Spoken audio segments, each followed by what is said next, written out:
Last time we were here, we were discussing, we went through all of chapter one, made our way through that. We started on chapter three, dealing with sensation and movement. And so we're dealing with the sensory system, how the body feels, so that feeling dictates movement. So what your body feels will dictate movement. If an ant crawled on your leg and started to bite your leg, that sensation of pain is going to dictate to you some type of movement. Either you're going to move your leg, or you're going to whack the ant, or you're going to do something. You're not just going to sit there and go, ha, ha, ha, ha, that felt great, do it again then. No. So sensory dictates motor. So we have to understand how the sensory system takes place. So let's keep going downhill into chapter 3. Some of this we're going to run through again. So we won't go back and cover anything that we've already covered. We talked about things like feedback control. We talked about feed forward. So feedback is happening immediately while you're doing the activity. Feed forward is what you have learned after those processes have taken place. So it shows the growth that you understand of what's going on. So feedback would be while you're in the middle of the activity. Feed forward is the next time you perform it, you show some different output than you did before you tried to learn. We talked about somatosensation. We talked about the fact that we cannot directly observe the CNS processing motor planning, but what we observe are impairments, meaning if something is dysfunctional or detrimental, or we see an area of the brain that no longer functions, then we can trace what that looks like to say this is what that area does. So if you remove that area and then look at what the person's able to do, that gives you ideas of what that area is responsible for. So that's kind of how we learn the brain. It's kind of hard to learn the brain any other way because you can't sample it. You can't sample doing stuff to the brain. We can't take out a lobe of your brain, see how you move, and then put that lobe back in. You know, brain is brain. You can't affect it that way. You know, we can tie your arm behind your back and make you use your other arm. We can't tie your brain up and make you use another brain. So you can't directly observe processing and motor planning and sensory, but we know that what's happening is something that's specific. Okay, so that leads us to, we talked about sensory integrity. That's kind of what we were just going through. From there, we'll talk about the cranial nerve integrity as well. Moving through clinical indicators, we kind of moved through that. We won't go too deep into that. There's a lot of things that we'll cover independently. Pattern distribution of sensory impairment. We won't go all the way through that again. You've already learned these prayerfully. One or two of these may show up on the test, so just keep these in your remembrance. So we kind of have to keep poking at this to make sure you understand it. So the book has both. It has, I like these comparisons, the one in the book, because they have not just the dermatome areas, but they also have the sensory nerves that carry sensory information. So dermatomes are responsible for an area of skin. Sensory nerves are responsible for all sensory information coming from that area. So you get multi-layer communication of information. And so we've gone through painstakingly this summer identifying these, and you guys did a great job of learning those. Hopefully you'll need to know those, especially the major ones. The ones like you should already know the C2, 3, 4, well really, yeah, C2, 3, 4, 5, 6, 7, 8, T1, T4, T10, L2, 3, 4, 5, S1, S2. We've already learned that. You've already learned the different sensory nerves that go with that as well. The ones that are major to us, axillary nerve, medial brachiocutaneous, medial antebrachiocutaneous, lateral antebrachiocutaneous, which is musculocutaneous, median ulnar radial for the hand. You've learned those things. obturator for the thigh. You learned that. Anterior, lateral femoral cutaneous, anterior femoral nerve. Then you have your saphenous nerve, sural nerve, and then fibular nerve. So you've learned these things, and you're more skilled and adept than you probably thought you were. The ones that we will dive into that we haven't talked much about are trigeminal nerve up there at the top. And it's a nerve, it's a cranial nerve. It's actually cranial nerve 5, and it's responsible for sensory to the face. So it does sensory to the face. Trigeminal nerve, sensory to the face. And you can end up with something called trigeminal neuralgia.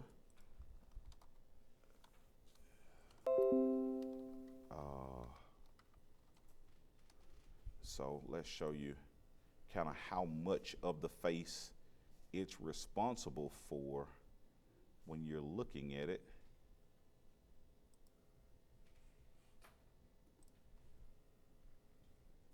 Yeah, so this is a picture here. You know what? Let me do this. Copy image.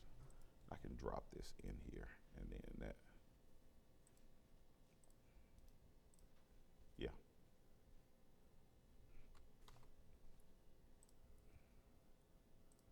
Yeah. Yeah. So that's how much of the face cranial nerve 5 is responsible for sensory. So if a patient has weird sensory nerve stuff in the face, it could be a trigeminal nerve issue. That's a big one. So cranial nerve 5 is responsible for, it's a mixed nerve. It's responsible for motor and sensory. So it's kind of like musculocutaneous. So it has a motor and sensory function. So motor will be to muscles of mastication. That's a fancy word, but we'll write it so that you will know it. Muscles of mastication. Fancy word, but it doesn't mean much. M-A-S-T-I-C-A-T-I-O-N, mastication. It's just a fancy word for chewing / eating. So it's the muscles responsible for chewing and eating. So it's responsible for those muscles of mastication, and it's responsible for sensory to majority of the face. Trigeminal nerve, cranial nerve 5. Incredible nerve. Okay. All right. And so if it's, so the book tells us the term right there under pattern of distribution, the term dermatome or skin, hang on, let me see here. What was it supposed to be? The term dermatome, yep, refers to the skin area supplied by one dorsal root. So when we look at it, it's coming off of one dorsal root off of the spinal cord. It shows you the dermatome map. There are discrepancies amongst the maps, so that's why we use the most relevant one that we can. And then you have your sensory nerves. So you have a dermatome map, and then you have your sensory nerves. Okay, so moving forward, age-related sensory changes. Age-related sensory changes.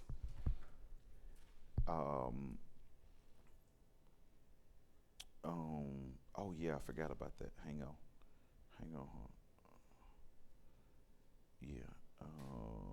Yeah, let's cover that because that's some good stuff. Let's go back to that. Sensory. Yeah. So back to the sensory. Come back. Page 72. Under that clinical note, it says during a review of systems, asking the patient to describe the pattern or distribution of sensory symptoms, tingling, numbness, diminished sensation, or absent sensation. So those are the primary things that a patient will describe as sensory. Tingling, prickling, numbness, tingling, prickling, numbness. Uh, Sometimes they even say it's vibrating. So asking them to do that will provide you with preliminary information to guide treatments. So if those things are happening, those are not normal. Those things are telling you some nerve is being compressed. If you're getting tingling, prickling, numbness sensations, it's called paresthesia. If you're getting those, that's your body telling you somewhere a nerve is compressed. And it could start from as high up as in your spine, and it could be as low down as right near the area where they're reporting it. So I can have some carpal tunnel stuff that's happening at my wrist, and it causes those symptoms in my hand. It's not in my neck or in my spine, it's happening right in my wrist, and it's affecting my hand. So if patients are describing that numbness, tingling, prickling sensation, that's telling you somewhere a nerve is being compressed. We need to get pressure off the nerve. You get pressure off the nerve, you relieve pressure. And so there are tons of ways to do that.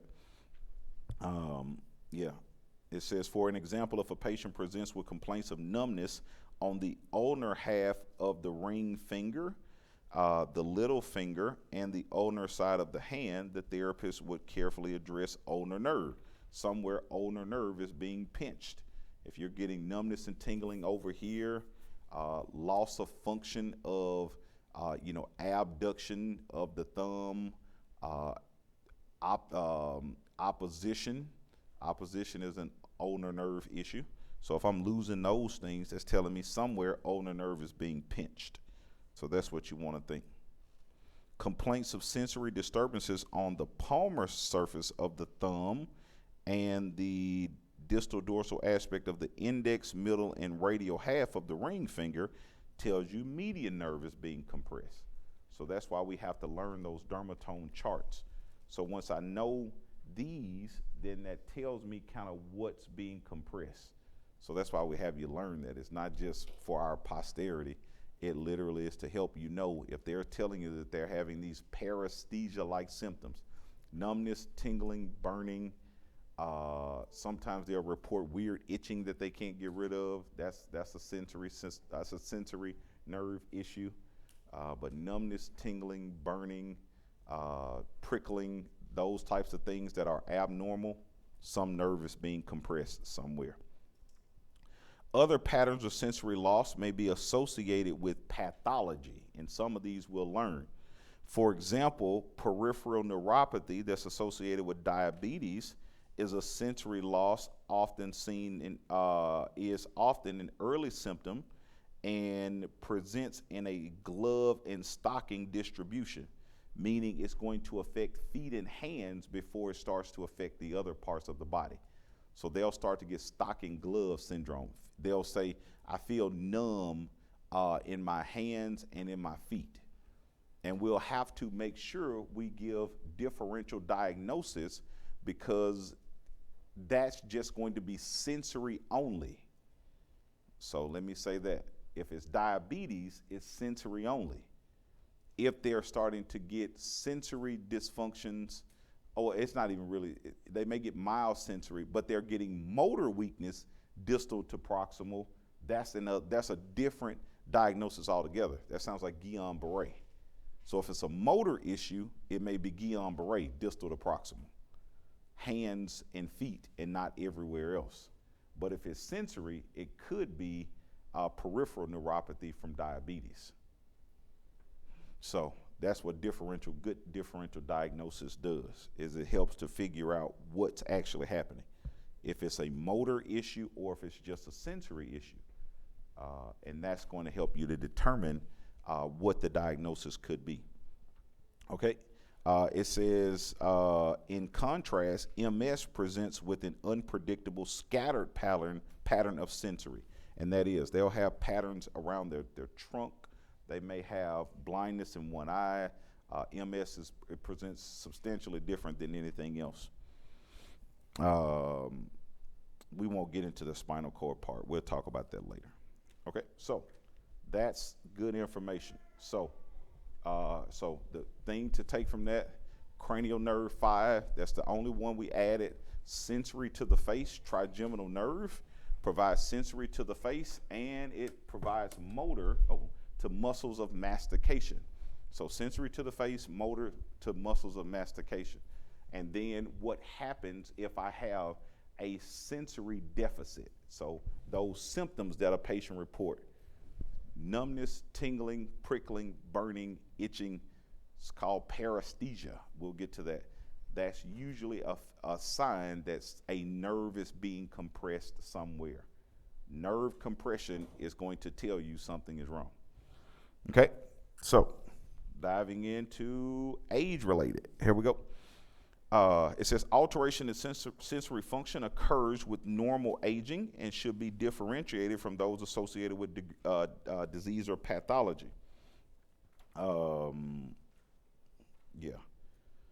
Healthy People 2030, published by the U.S. Department of Health and Human Services, presents a comprehensive health and well-being agenda for the third decade of the 21st century. The overarching goals are what they say there. We're not going to go through all of those, but that's the goal for it. Over on the right, over the lifespan, neurons are replaced at a declining rate. So in your body now, your neurons, to keep from being burned out, they are replaced with new neurons. As you age, that process starts to slow down. So there's a slowing of replacement of neuron rates. And this accounts for the decline in the brain's average weight with aging. So you get your brain starts to atrophy as you age. The actual brain itself in your skull is smaller than it was when you were younger. So that's something that can actually happen. Although a feature of Alzheimer's, normal aging does not produce significant loss of cortical neurons. So you're not going to lose overall neurons, they're just replaced slower. Okay. There's a decreased number of enzymes responsible for synthesis of dopamine, and dopamine is used for all kinds of things. One of the things is mood regulations and some other things. Norepinephrine, which is used for motor movements, and acetylcholine, which is also used for motor.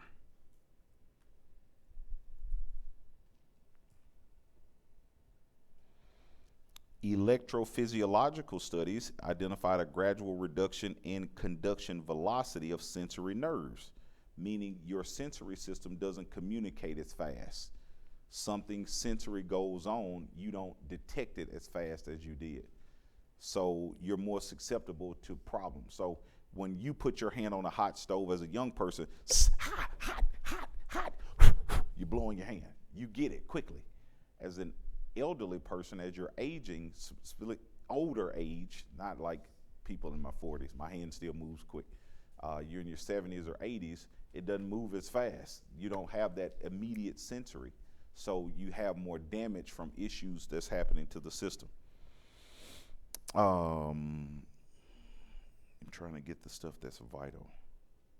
We're not going through. Okay.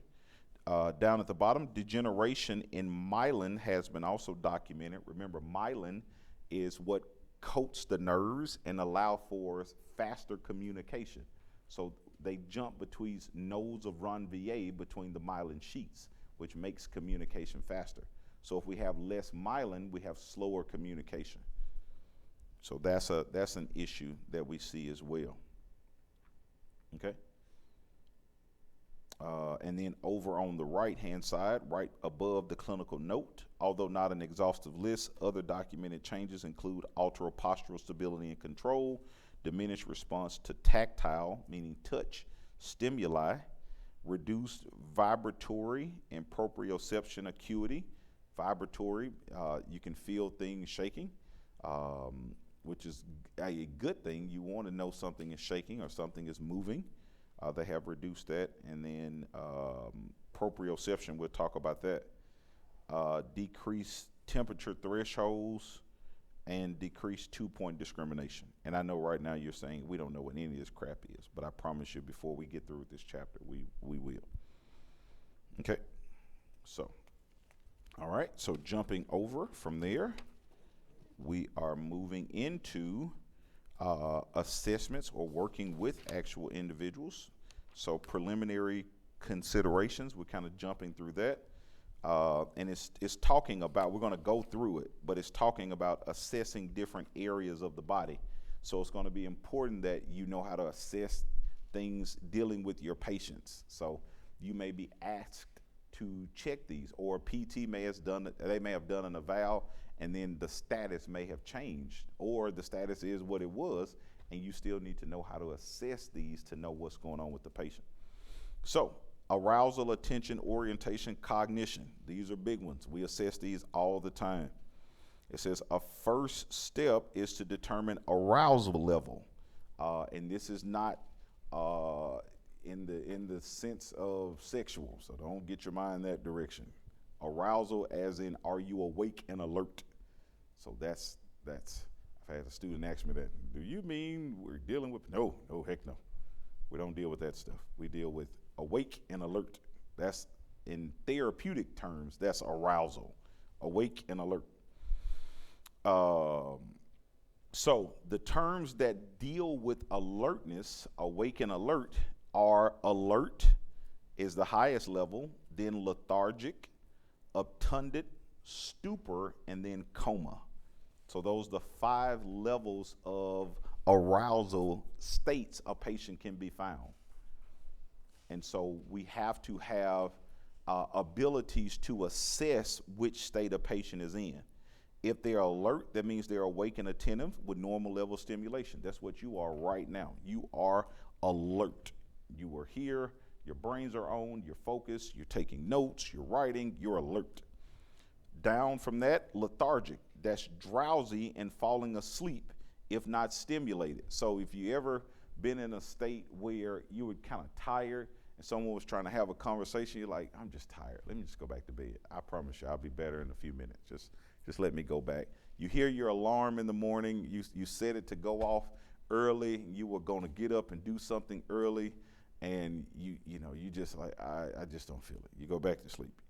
You're lethargic. People have that. I set my alarm for 5 every morning and I miss it 4 out of 5 days a week. So I'm going to get it one day. Obtunded. Now these are starting to become diagnostically different. So we as normal people can be found alert or lethargic. When you're obtunded, you're now in a state that's more diagnostic related. These are people who are extremely difficult, where they're difficult to arouse from a somnolent state or a sleep state, and they're confused when they're awake. Repeated stimulation is required to just maintain consciousness. So you're going to be dealing with a patient where you're literally dragging them up, like they're just kind of nodding, and you're trying to wake them up. You're going to shake them. You're going to do things to try to get them to stay awake. You'll see this in patients who've had very strong narcotic medications and they're trying to come off of those. They're trying to flush that out of their system through their urine. They are kind of obtunded. Certainly if they've had brain injuries, they can be obtunded, but you'll see this even in patients who've had strong pain meds. Some of the major ones post-surgery can put them into an obtunded state if you're dealing with them really early on. Really hard to get them to awake and arouse. Like you can't, you're dragging them up to a seated position. You're like, sit up, and they're just kind of back down. They're obtunded significantly. Then stupor, this is a semi-coma, so this is not somebody that you're going to awake very well at all. They respond only to strong, noxious stimuli and then return to kind of an unconscious state. And we'll show you what strong, noxious stimuli is today. That's what we'll start doing in the lab, strong, noxious stimuli to help each other. And then coma, they can be aroused at any time. They're just there. Okay? So those are the 5 states of arousal a patient can be found. Okay, next, attention will be next. It's selective awareness to the environment, or responds to stimuli without being distracted. So you're focused on the task ahead of you without being distracted. You have normal attention. It can be examined by asking the patient to repeat items on a progressively more challenging list. We can start with 2 or 3, and then you can make longer lists. You can ask them to spell words backwards. You can ask them to count backwards. You can ask them to remember things. All of those things can deal with attention. From there, we have orientation. Orientation is their awareness to 4 specific things. And I don't know why the book keeps writing 3, because this book is newer. It's not an old book. It's an arousal to 4 different things. And you have to assess each of these. So when we're checking orientation, and you'll see this documented in a patient's chart, you'll see it written as oriented, ORIENTED, times 4. Or if they're not oriented to all of these, you'll see it oriented times how many ever number they're actually oriented to. So number 1, person. And that's who are they? And who are the other people that are in the room with them? So you want to ask them, what's your name? That's oriented to a person. Who is this lady sitting beside you? Oh, it's my wife. Oh, cool. How long you been married? Well, we won't get there. But person. They know the people that are around them. They know themselves. Place. Where are you? Do you know what city you're in? Do you know where you are in that city? Yeah, I'm in Meridian. I'm in the hospital. Okay, cool. Place. Time. And that could be time of day as well as year, day of the week. They may not know the date, because I don't know the date 75% of the times, and I'm oriented. So time of day is a day or night. That's daytime. What day of the week is it? You know what day of the week? It's Thursday. All right, good stuff. Okay. Morning or night? Morning. Goodness, stop asking me dumb questions. They're thinking you're asking them dumb questions. You're trying to assess their orientation. And then the last one is situation. That's the 4th one that the book keeps leaving off. Situation. And you assess that with the main question you want to know. Why are you here? Why are you here? Situation is asking them, why are you here? Do you know what happened? How did you end up in the hospital? I don't know. I don't even remember what happened. I just showed up here. So they're oriented times 3 versus oriented times 4.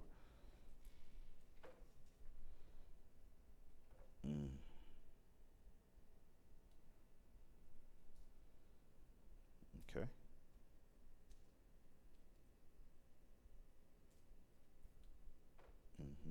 The book tells you if a patient is not fully oriented to one or more domains, the notation would read orientation times whichever ones they are oriented towards.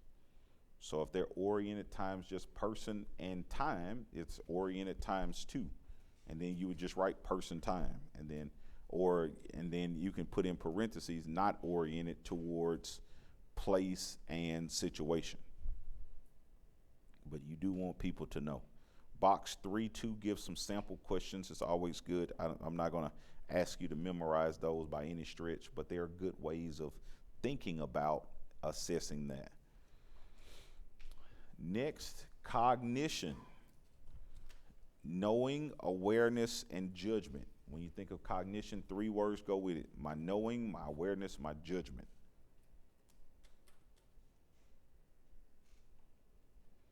Knowing, awareness, and judgment. And it's usually assessed by fund of knowledge, calculation ability, proverb interpretation, which most of these I don't love very much. You can do these, but be careful with this. You don't know the education level of your patient pre-injury. So some of these could be really hard for them on the front end. If you're asking advanced math, multiply 12 times 42. Give me some paper. I don't know.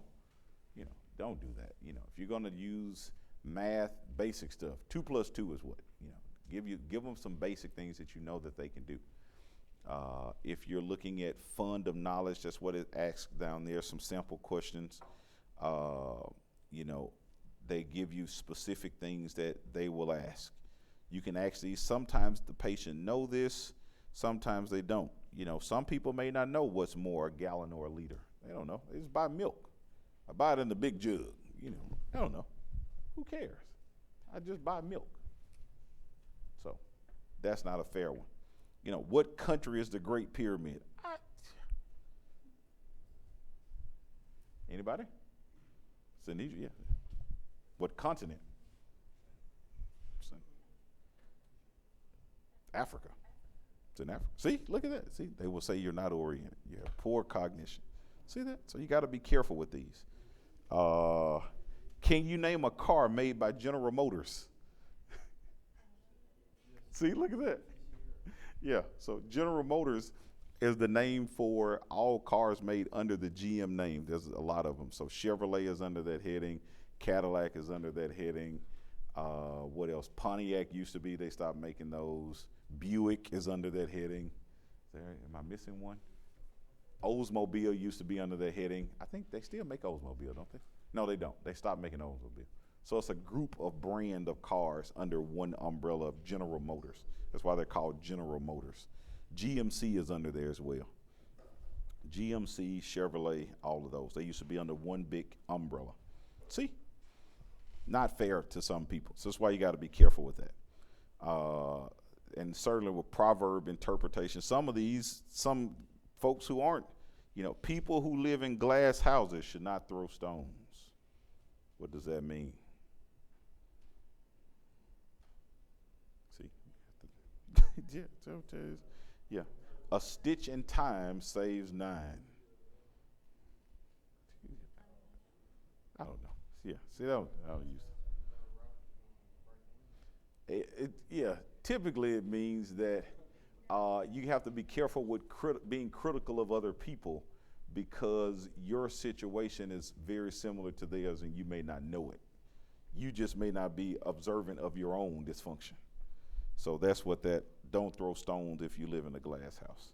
So, yeah, all that stuff. We'll get to. Who's Charles Dickens is a writer. He wrote Oliver Twist, if I'm not mistaken. Y'all read Oliver Twist? See, that's what I'm telling you. See, this book is unfair. So don't go crazy with this with your patient. That's why I'm showing you this, is because you won't get in here asking your patient crazy questions and they run you out of the room and say, I hate this silly therapist. And really, you're just trying to do what the book told. Use basic common sense stuff. You'll know if they're oriented. So memory, we won't go deep into memory. Hearing is a big one. You have to assess for hearing. I never forget, my wife is a therapist by trade, and she came home with a funny story. She was working with a patient in acute care. She's an acute care therapist by trade. She's occupational therapy. And so she was working with the patient, and everybody in the hospital had wrote him off as non-compliant. It was like, this guy is non-compliant. We're going to discharge him. He's a horrible patient, don't respond to anybody. And she would go, he works for me. How does he not work for anybody else? And so they called her a liar. They're like, you liar. You're not getting this guy to work. Nobody, he doesn't respond to the food people. He doesn't respond to doctors. He doesn't respond to nurses. He doesn't respond to anybody. And you're the only person in the whole hospital he responds to. And she's like, yeah, I'm serious. I get him to do the stuff I need him to do every day. And so folks are like, okay, I want to see this. So they walk in with her, and she's the first person to assess and assume this guy can't hear. So she sits down beside him, and she starts to talk into his good ear. And she says, Mr. Such and Such, these people are here to watch us do therapy. Can you stand up for me? And he just goes, yes, ma'am. Stands right up. Mr. Such and Such, can you put your pants on for me? Sure.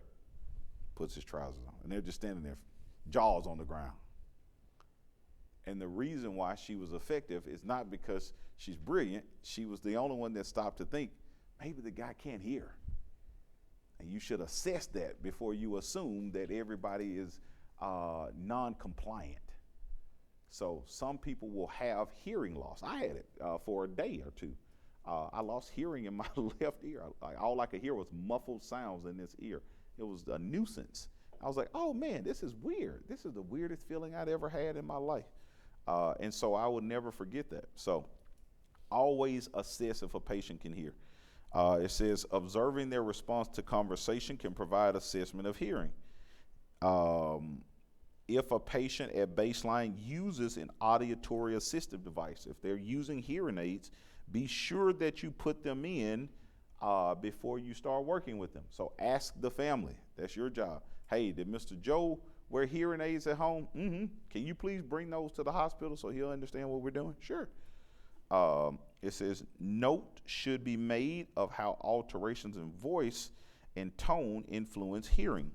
Whispering from each ear can be used to compare hearing on both sides. So a tuning fork can be used. Air conduction hearing involves signals transmitted through the air into the inner ear. Bone conduction refers to sound transmitted through bone and is tested by using a tuning fork. So air conduction is you speaking. Bone conduction is you using a tuning fork by the ear to see if they can hear well. And you want to do that. The best thing to do if you're asking a patient to do something and they seem non-compliant, sit beside the person and talk into each ear individually. Don't scream. That's rude. Just talk. Good morning. My name is such and such. I'm here to do therapy. Do you mind if we try to get you moving? Talk into their ear and see if they'll respond. A lot of times people are non-compliant. They can't hear. The day that I couldn't hear, no one knew I couldn't hear. And I was, what was crazy, I went into the doctor's office telling the folks, I can't hear in this ear. And so the lady was like, oh, your ears are dirty. We'll clean out your ears. I was like, cool. I don't think that's it, but let's do it. Water, massage in my ear, I'll take it. And so the lady is sitting here talking to me. Now the ear I can't hear out of, I still can't hear. She's washing out the only ear I can hear out of, and she's still talking. And I'm like, I don't know what you're saying, lady. Stop talking. Wait till this ear can hear. This ear can't hear you. It literally cannot hear. And so I felt like what people who have hearing loss feel like. Like these people are idiots. That's exactly what I wanted to call her to her face. I wanted to say, stop being an idiot. I told you I can't hear in this ear, and you're still talking while you're washing this ear out, and I can't hear out of this one because you're washing it out. So stop talking until you let this one come back. And so I just spent the whole day just doing this. So whatever she was saying, I agreed to it. She said, you going to sign over your only kids? Yeah, you take them. Yeah, whatever. Yeah, I'm going to empty your bank account. Yeah, take them. Take it all. I don't know what I agreed to because I couldn't hear. So don't do that. Don't be an idiot. Don't be a jerk. That's being a jerk.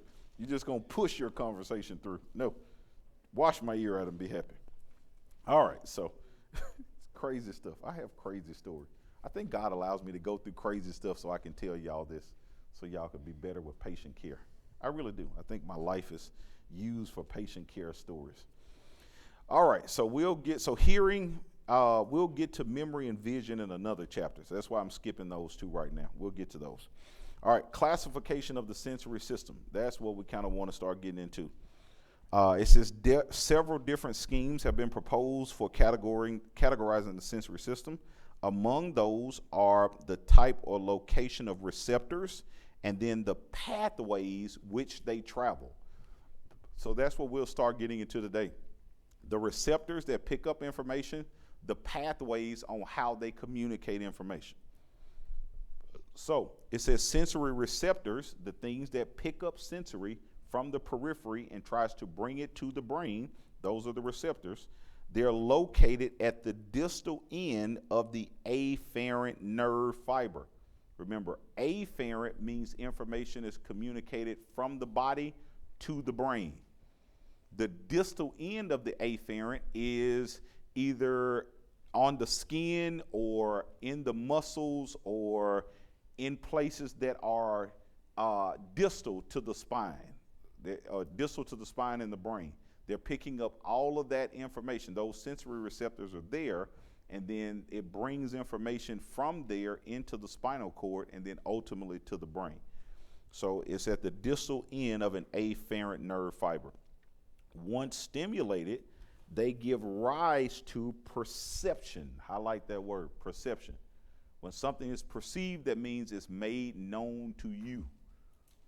So it may not be known to everybody else, but you know it. You ever walk outside without good mosquito spray on in the summertime, and mosquitoes start lighting your legs up? Pow! Ow! Good God! What is that biting me? Perception. You realize. Put some long pants on. See. Sensory determine your motor output. So you had perception. So sensory receptors are highly sensitive to the type of stimulus in which they were designed to pick up. They have great specificity. They don't pick up everything. The only way they pick up everything is if you overstimulate and they just cause pain. But for what they do, receptors only pick up what they're supposed to pick up. Okay?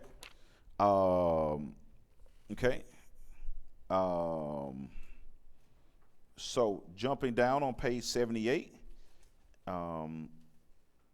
it says, it should be noted that the term modality has meaning within the context of sensation. So not just modalities that we use to treat patients for pain. Modality is of a specific class of stimulus. Each type of sensation perceived, whether it's vision, hearing, taste, touch, smell, pain, temperature, or proprioception, is referred to as a modality of sensation. All of those listed are types of sensory things that are communicated. So again, whether that's vision, that's a sensory modality. Hearing, that's a sensory modality. Taste, that's a sensory modality. You ever taste something that you weren't expecting to taste a certain way?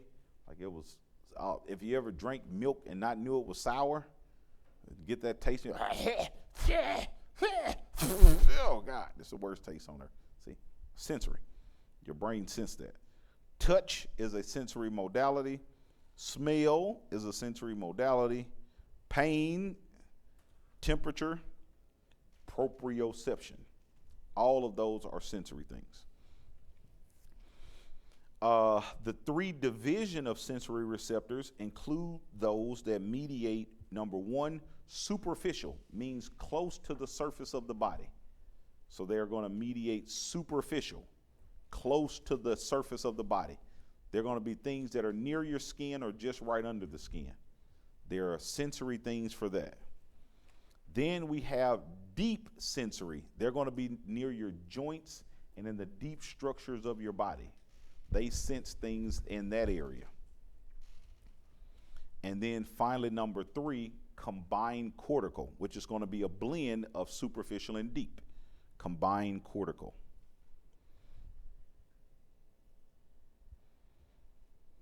Okay. So, superficial sensation is carried by exteroceptors. Exteroceptors. That's how you say that. That's a cool word. Exteroceptors. They carry superficial sensation. They receive stimuli from the external environment. So everywhere our body is, whatever that environment is, it's receiving sensation. You walk outside, it's raining, it's receiving that sensation. You walk outside and it feels like it's scorching hot, it's receiving that. You're sitting in this class, the temperature is set at a certain temperature, you're receiving that. External environments.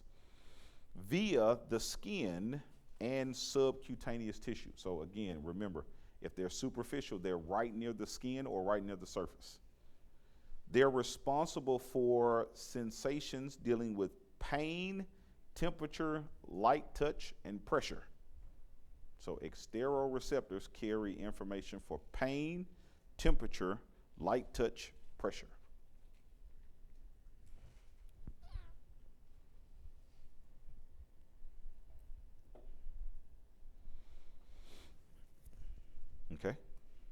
So that's what exteroceptors, superficial.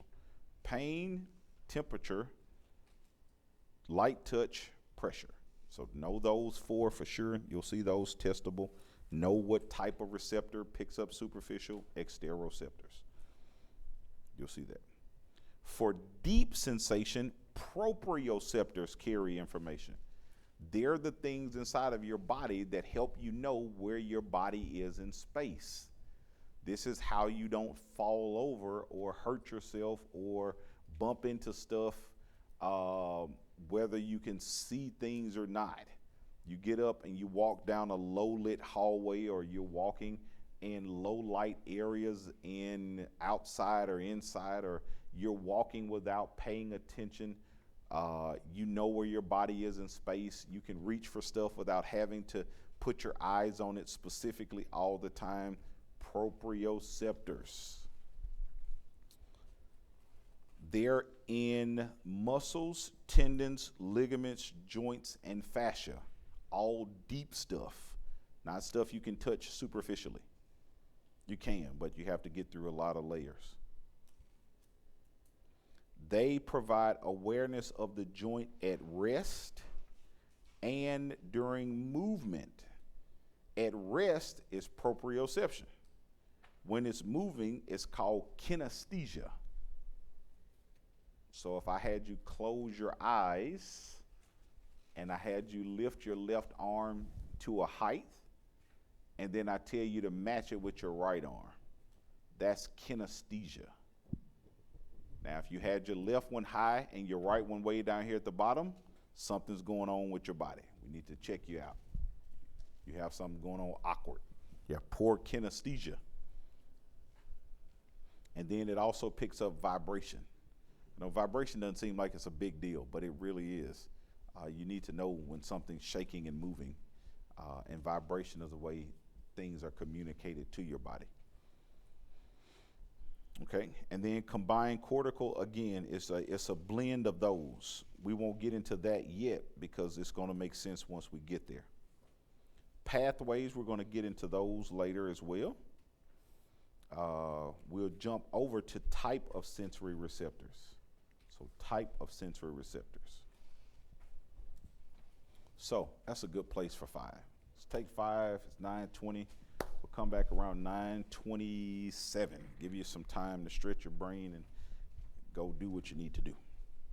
Back in a few minutes. Well, 9:20, yeah, 9:27, because it's 9:21 now.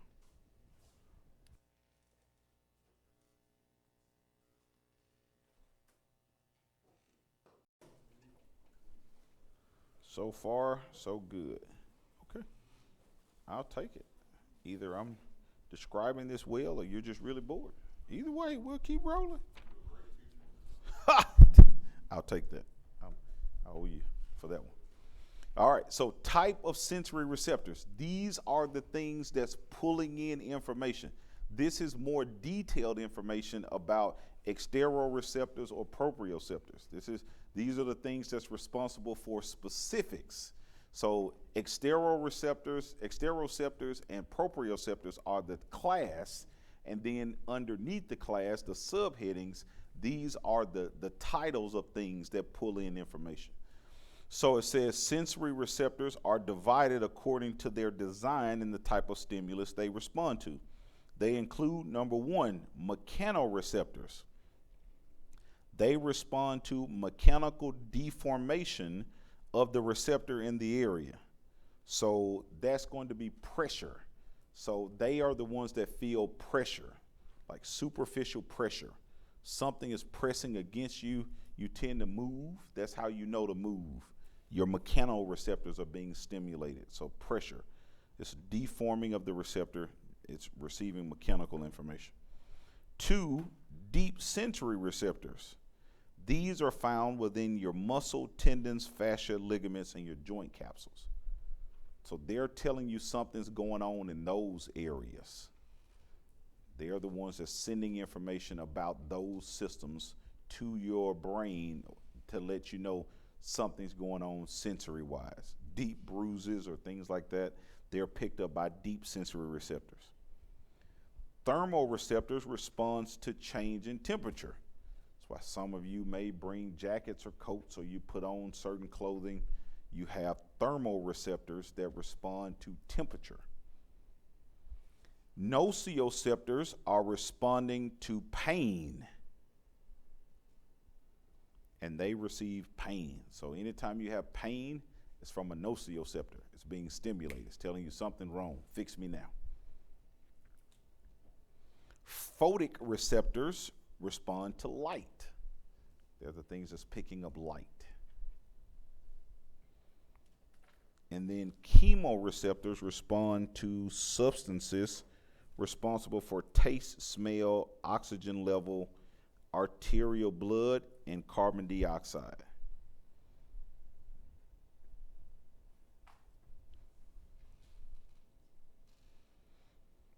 The perception of pain, the paragraph beneath that, is not limited to being received by nociceptors only, because other types of receptors and nerve fibers contribute. High intensity stimuli of any receptor will be perceived as pain. Extreme heat. You get in your car and you put your hand on that seat belt and it's hot. You go to grab that little buckle and that thing is 9,000 degrees because your window is up. That's a thermoreceptor, but it's producing pain. Hot, hot, hot. Oh, goodness. You ever walk outside and look up at the sun and that sun blinds your eye and it feels painful? You're like, can't hold my eyes open.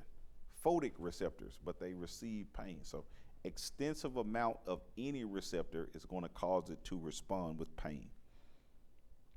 Okay?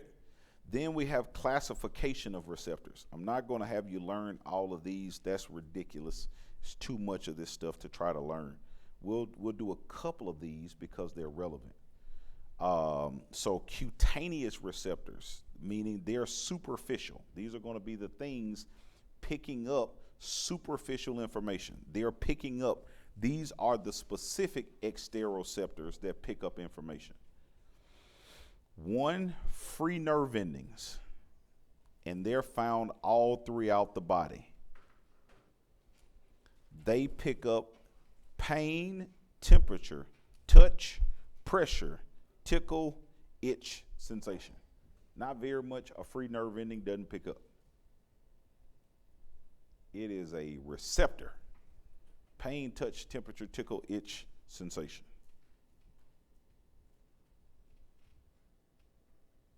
Free nerve endings. And if you see here, they are really superficial. They're right underneath the skin. So that's how they're able to pick up so much information. They're right there underneath the dermis. Underneath the dermis, in the epidermis. Or in the dermis. They're in the dermis, underneath the epidermis, the outer layer of skin.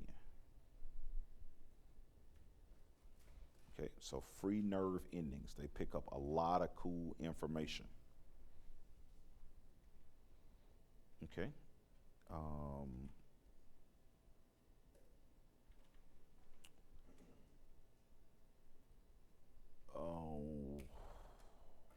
Let's see. Merkel's discs are similar, but they're found in hairless, smooth areas. And they pick up touch. Just touch. You don't have to know low intensity and all that. Hairless, smooth areas, and they pick up touch.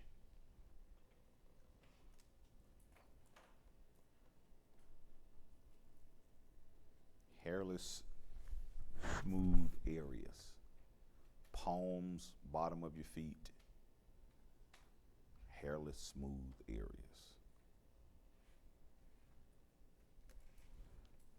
Okay.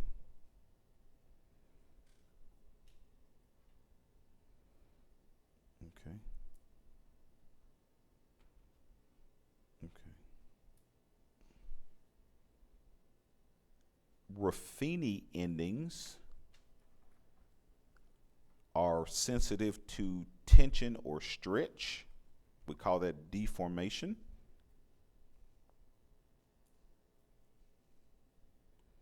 And they assist with joint position sense. They know where you are in space. Those are the big three that we'll cover.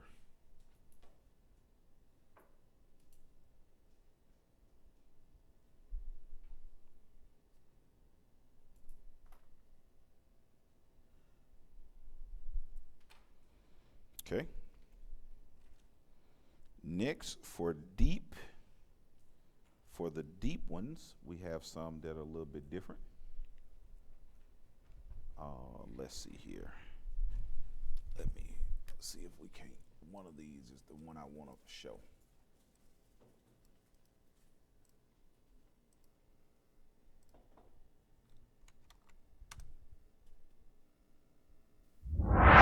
All right, so we're going to explain the difference between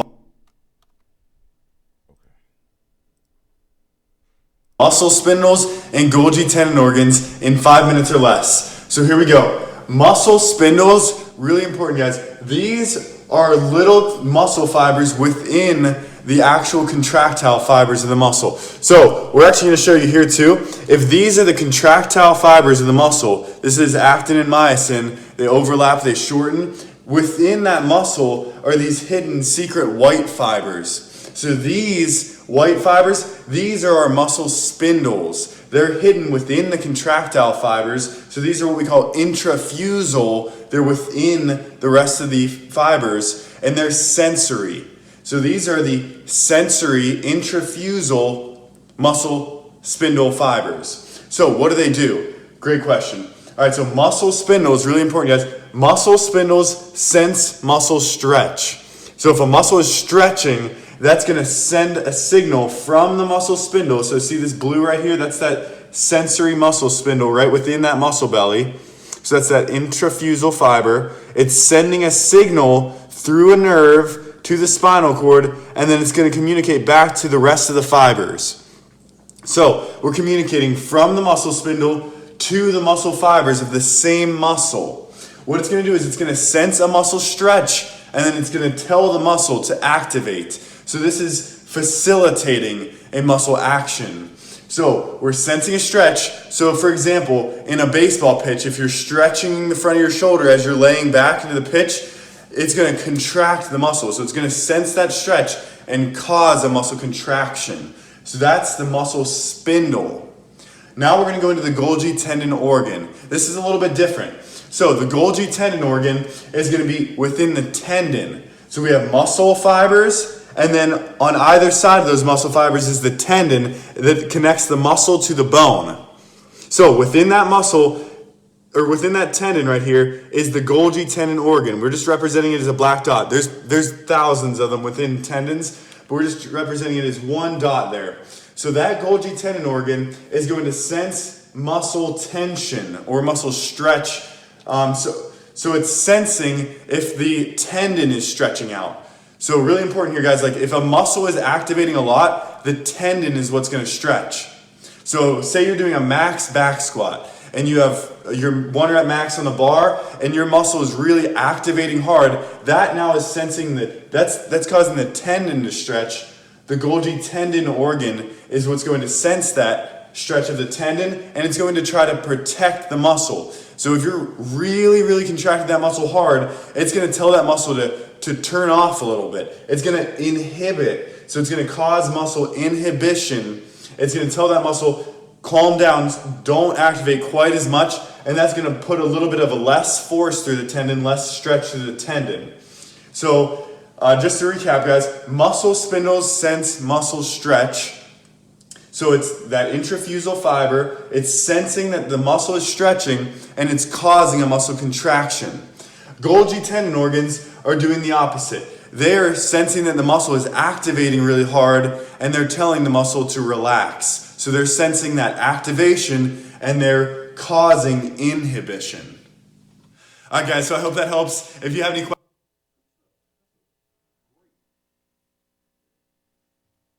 One of the best definitions of it I've heard, so that's why I wanted to pull that in so that you can see it. So the deep fibers, the deep fibers of the body that do things, those we have muscle spindles Again, they lie in the muscle fiber, just as he says. They monitor change in muscle length. And when they receive a stretch, they cause activation.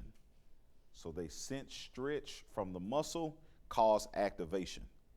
And once we get into techniques, we'll do something called a quick stretch as we're moving into movements. So we have the muscle laying at its rested position, and what you do, you'll quick stretch it, and you're trying to stimulate muscle spindles with a quick stretch, and then it causes activation so you can move the muscle through its normal range. It's a good way to try to wake up muscles that aren't contracting normally.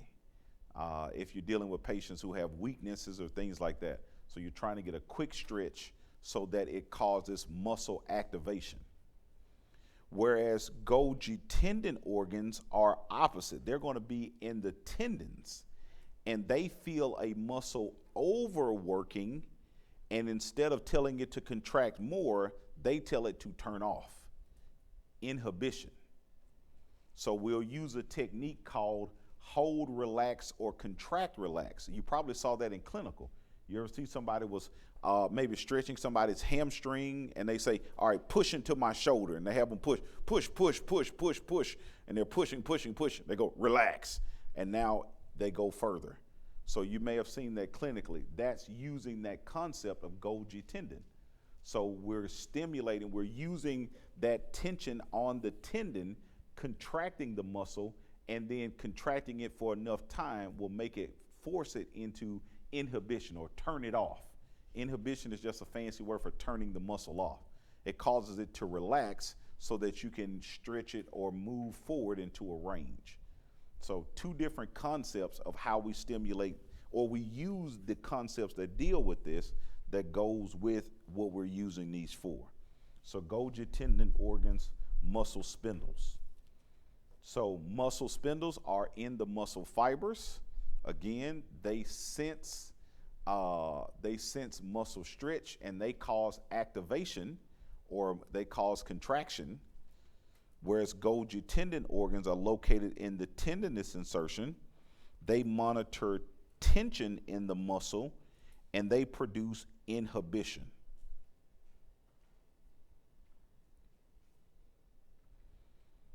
So they produce inhibition.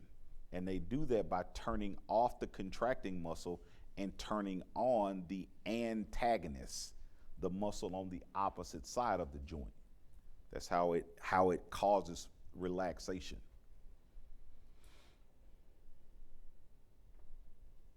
Okay.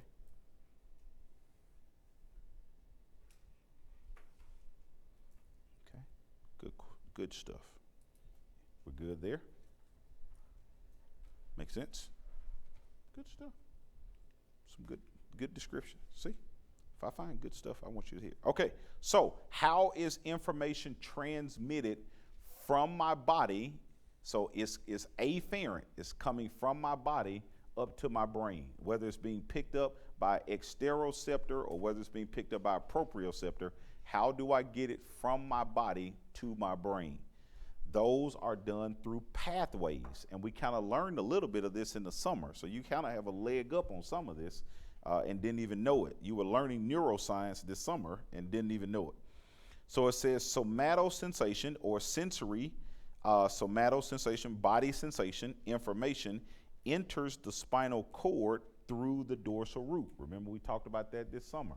It's coming from the body up through the dorsal root ganglion into the dorsal horn of the spinal cord. So comes from the body. This is the blue line traveling back up to the spinal cord. It's going to pass through the dorsal root ganglion into the dorsal horn. That's what it's saying. Sensory signals are then carried to higher centers that are going to process the information via ascending pathways from either one of the two systems. It's either called the anterolateral spinal thalamic system, which is what we kind of talked about this summer, And then there's a new one we're going to introduce, dorsal columns medial lemniscus system or medial lemniscal system. So you already know one of these already. If you've paid any attention this summer, you already understand anterior lateral spinal thalamic. And I'll prove it to you. So the book will tell us the anterior spinal thalamic pathway carries information of pain, touch, temperature, tickle, itch, and sexual sensation. We talked about that this summer. I said it 52 times.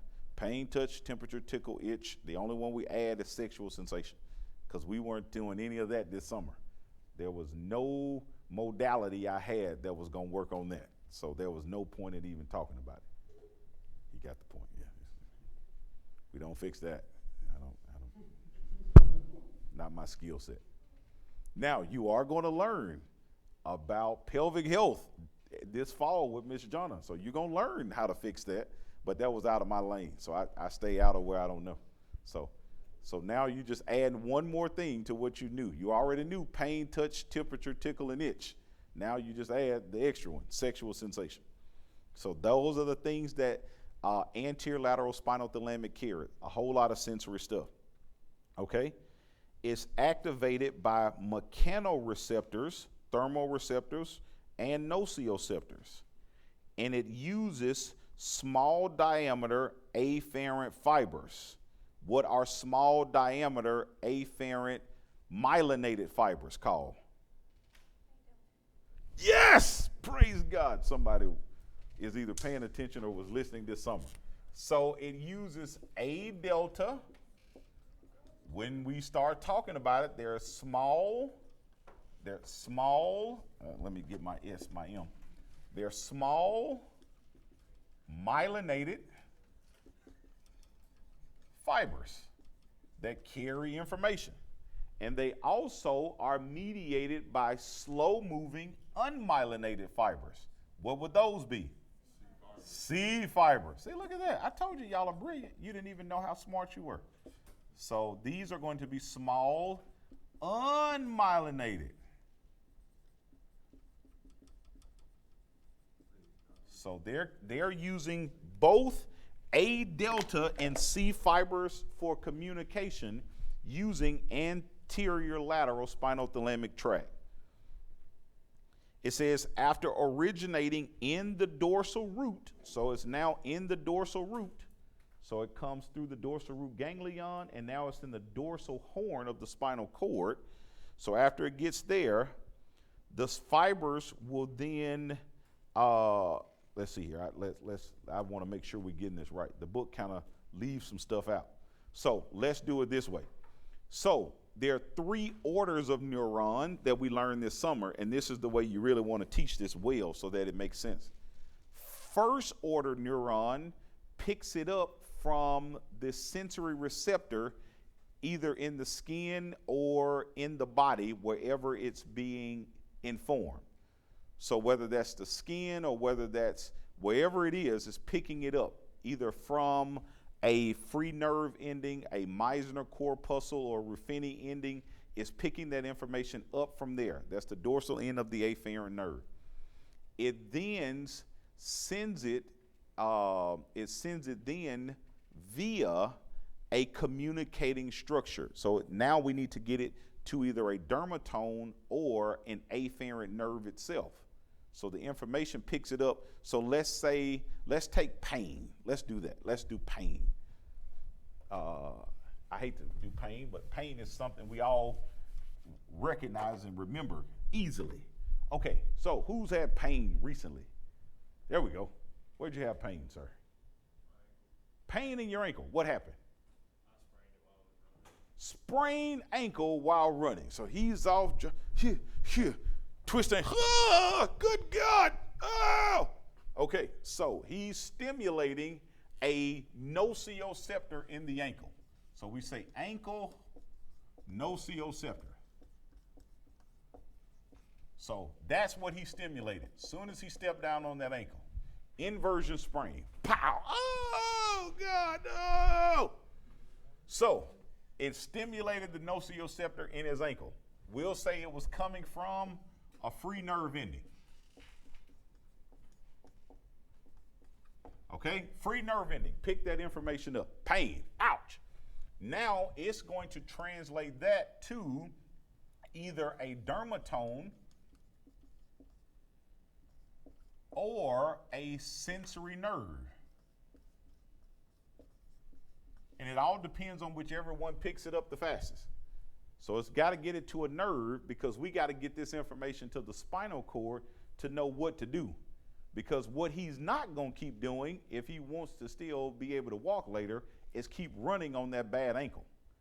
I guarantee you he won't tell you he kept running on it without stopping or slowing down. Did you? Good Lord, you're a weird guy. Okay, yeah. Normal humans don't do that. Normal humans, your body says, stop, ow, deal with the pain. So it's transmitted to the dermatome. All right, now we're then taking it from the dermatome through the dorsal root ganglion to the dorsal horn of the spinal cord. So that's how we're getting information. Dorsal root ganglion, dorsal horn of the spinal cord. Then it's going to synapse in lamina area 3. That's right, that's the name. Substantia gelatinosa. This is first order neuron communication. So we've got information from the ankle into a traveling partner that's going to deal with it, a dermatome or a sensory nerve. This will be the sensory nerve in this case because it's dealing with down in the muscle. And then it's communicating it from the sensory nerve back up into the spinal cord to lamina area 3, substantia gelatinosa. So we're carrying that information there. Second order neuron is going to take the information from lamina area 3 to the thalamus. But before it does that, when it leaves lamina 3, it's going to cross to the opposite side of the spinal cord.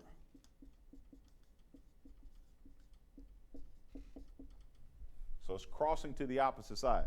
So it's going to leave lamina 3. Hang on, let's see here. So it's going to leave lamina area 3. Let's see, anterior spinal thalamus. So it's going to leave here, and then it's going to cross to the opposite side, and then ascend to the thalamus. So it's going to literally cross to the opposite side of the spinal cord. So if it comes in on the left, synapses on the left inside of the spinal cord, it's going to cross to the right side and ascend to the brain. Up to the thalamus. What's the thalamus look like? There it is, right there. It's going up to the brain. Third order is going to go from the thalamus to the primary somatosensory cortex. This area of the brain, the blue area, the big blue strip, is where it's finally going to end up. Thalamus is right in here in the middle. The big blue strip is the somatosensory cortex. That's the highest level. That's getting sensory information all the way from the body to the brain so that I'll know what's going on.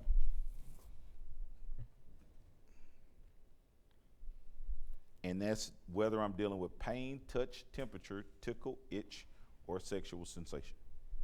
That's how it's getting from the sensory receptor to the brain. All right, it's a good place to break there. We'll come back around 10:30 and do some path. Pathology.